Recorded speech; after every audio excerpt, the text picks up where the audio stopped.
What did the following people have in common?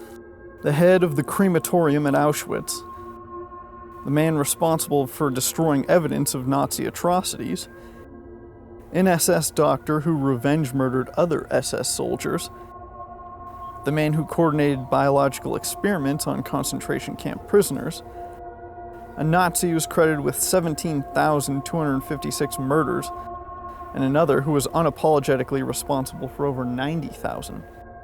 And last but not least, a concentration camp survivor who murdered 3 innocent people after the war was over.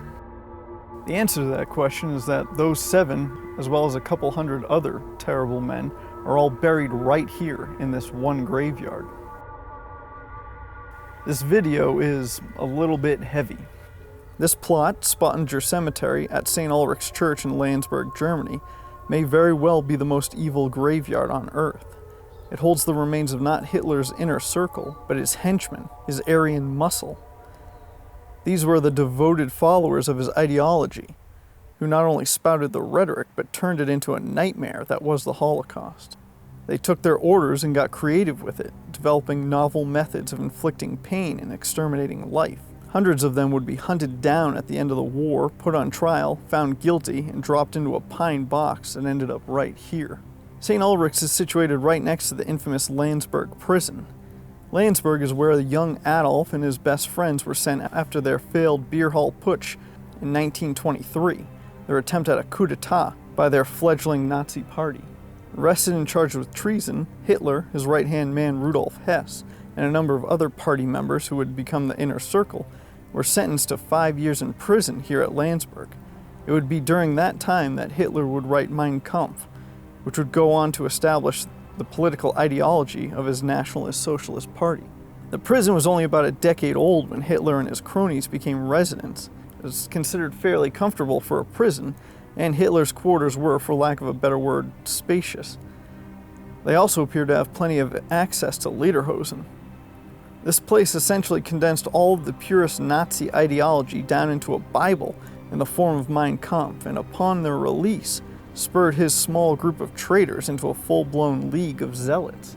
The cruel yet deserving irony is that the philosophy developed here would inspire the heinous acts by his followers, which would in turn bring many of them to this place in person, where they would meet their own destruction. In the aftermath of the Führer's suicide, Landsberg would become war criminal prison number 1. Few, if any, sent here would go any further beyond its gates than to right here. The series of events that brought them to Landsberg started at the Dachau concentration camp. Well, it started years earlier with them committing literal atrocities, but after the war culminated, those who had been captured, identified, and had a case built against them were put in front of a military hearing to attest to their crimes. Dachau was chosen as the location because it was the most well-known of the hundreds of camps and provided a grim backdrop to the moral corruption that pervaded the Third Reich. The Dachau Trials were similar to the Nuremberg tribunals, but instead of focusing on the leadership of the Nazi regime, this would target 4 distinct categories. Those were the main and subsidiary concentration camp offenses, atrocities specifically against downed airmen, and then an overarching catch-all category which was mostly built around the Malmedy massacre, where 84 American POWs were machine-gunned by Waffen-SS. Unlike most standard trials, though, the Dachau trials were conducted by a panel of 7 men, rather than a jury, and those who were accused were essentially already guilty, with the burden of proof being on the defense. A total of 489 proceedings would be conducted, trying 1,672 war criminals, of which 1,416 were convicted. 279 would be sentenced to life in prison, but even more, 297, would be given death sentences. Everyone convicted ended up here at Landsberg, and most of those executed would end up here at Spottinger. The first man of those 1,672 to go to trial was Franz Strasser. On December 9, 1944, Strasser had murdered 5 downed airmen who had surrendered in an area now located in the Czech Republic. Shooting them with a Thompson submachine gun, the men were all left along the roadside in a shallow grave. His American translator provided to him during the trial in August of 1945 would explain to Strasser that his life would also soon be over, as he was to be hanged for his actions. Exactly 1 year and 1 day after he murdered the American POWs, he was executed at Landsberg Prison. His body dropped directly into a box, which was buried here, under one of these crosses, the first of many. Many of the men executed here were associated with what was known as the Einsatzgruppen.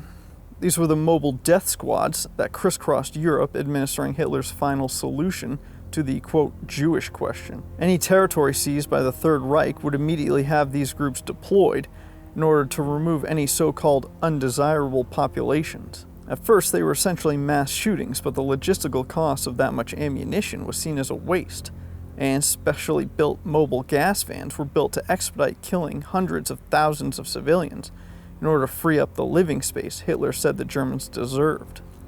7 of these Einsatzgruppen units, each with approximately 500 men, operated just in Poland, and others were formed to serve all of the geographical areas conquered by the Nazis. One was commanded by Erich Naumann, and another, that was stationed in Ukraine, was headed by Otto Ohlendorf. Naumann was put on trial, and evidence against him included letters sent to Hitler saying he had killed 17,000 people in one Russian city, and by December of 1942, over 134,000 had been killed just by his Einsatzgruppen. Similarly, Otto Ohlendorf was responsible for 22,000 killed just in one Ukrainian city, and a total of 90,000 attributed to his unit. Both those men would request to Heinrich Himmler an alternative means to killing so many people, as shooting so many innocent men, women, and children was beginning to take a toll on the men conducting the murders. The gas vans were built to relieve the stress of having to shoot so many people. Both these men would also make sworn declarations during their trials that what they did was not only morally acceptable, but necessary. As you can imagine, they were sentenced to death and ended up in boxes somewhere under one of these crosses. Somewhere nearby is another Einsatzgruppen leader, Paul Blobel, whose last words were, "Whatever I have done, I did as a soldier who obeyed orders. I have committed no crime. I will be vindicated by God and history." I don't think that I'm going out on too much of a limb by saying that vindication never came, at least here on Earth.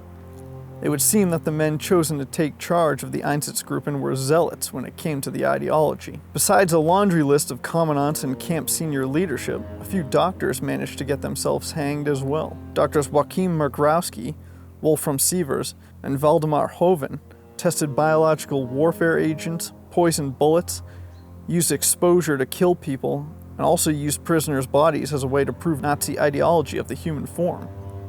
These men were extensively involved in the murder of thousands to be used in experimentation, most of which could easily be defined as torture.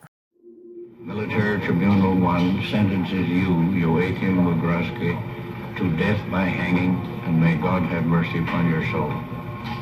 The officer of the guard will remove the defendant, Peiper.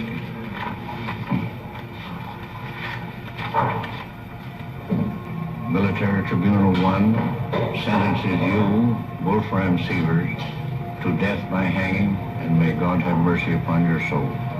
The officer of the guard will remove the defendant, Sievers.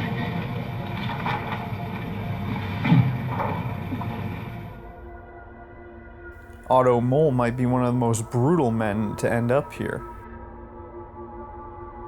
Moll was in charge of the crematorium as well as the digging of the mass graves at Auschwitz, and was sentenced to be hanged for not allowing prisoners to escape a death march.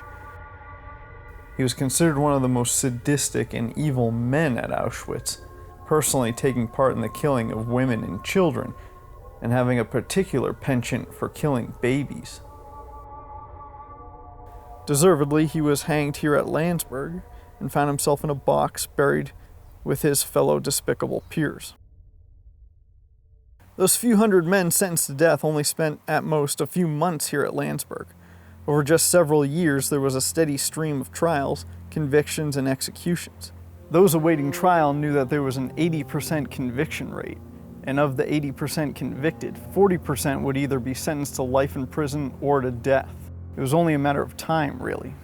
When it was their time to be executed, most would be hanged, though some were also shot by firing squad, the more honorable death as it was described. It's tough to say which was better way to go, as several of those hanged weren't killed immediately, requiring either a long drawn-out suffocation or, if you were lucky, 2 soldiers to pull down on your legs and expedite the process. Once they were declared dead, the body would never touch the ground again, instead being dropped directly into the coffin, nailed shut and tagged. Only a few hundred meters away, the box was interred here at St. Ulrichs, where they remain today. At first, the graves were marked with the name of the deceased. As time went on, though, it became clear that this would be a problem. Neo-Nazis, former SS, and other misguided fanatics would pilgrimage here, turning the graves of certain infamous Nazis into shrines. The nameplates would be removed, preventing the specific identification of the criminal. And as time went on and as zealots died off, it came to look more and more like a basic cemetery, free of the remnants of the Third Reich dogma. I wanted to close this dark and gloomy video with 2 more overcast stories. One about another man buried here, and another about the man who was probably most hated by the Americans and managed to escape not only the gallows, but a plot here as well. Peter Chemy was a survivor of the Holocaust. Imprisoned in a concentration camp during the war, he managed to survive until his camp was liberated. 7 months later, in December of 1945, he was seen wandering aimlessly through a German village and was invited to spend the night with a local family.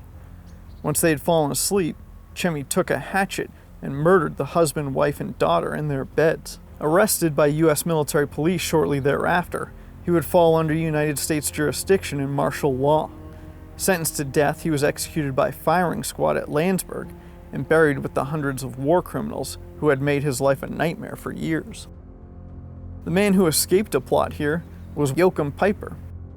Peiper was responsible for the Malmedy massacre of approximately 100 U.S. soldiers who had surrendered. Grouped together in a field, they were machine gunned down, and afterwards, any survivors were subsequently shot in the head. Several who had escaped into the woods behind the field were found in a nearby cafe, which was then set on fire by Waffen SS, who shot anyone who attempted to escape. Of the 4 million German POWs held, Peiper was the #1 most actively sought by the Americans. He would be discovered and interrogated with thousands of other SS. Peiper was put on trial at Dachau, found guilty, and sentenced to death. Peiper.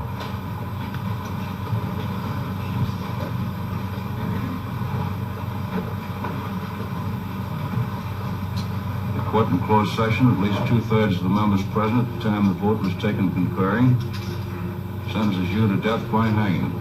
At such time and place as our authority may direct.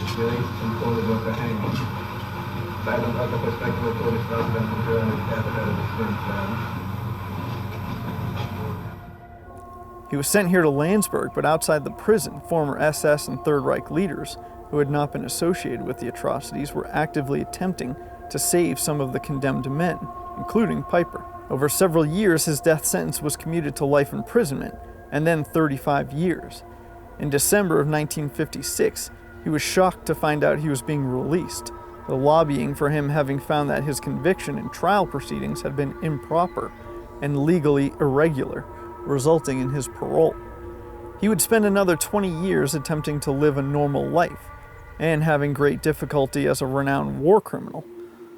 He settled in eastern France and, despite his infamy, lived under his given name. Former French resistance fighters and anti-fascists recognized him, exposing his residence in their village. On Bastille Day 1976, his house would be attacked and lit on fire. His corpse would be found in the charred wreckage. Though he escaped a grave here at Spottinger, his end would still be one of retribution. Well, that was gloomy.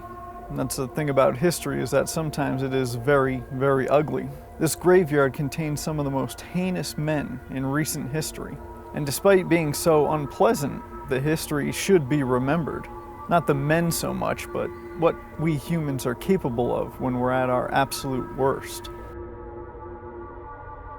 If you like videos about cemeteries and graveyards, check out this video about Colma, California, where the dead outnumber the living 1,000 to 1. Or this one where I go over the 2 Atlanta graveyards situated right in the middle of the world's busiest airport.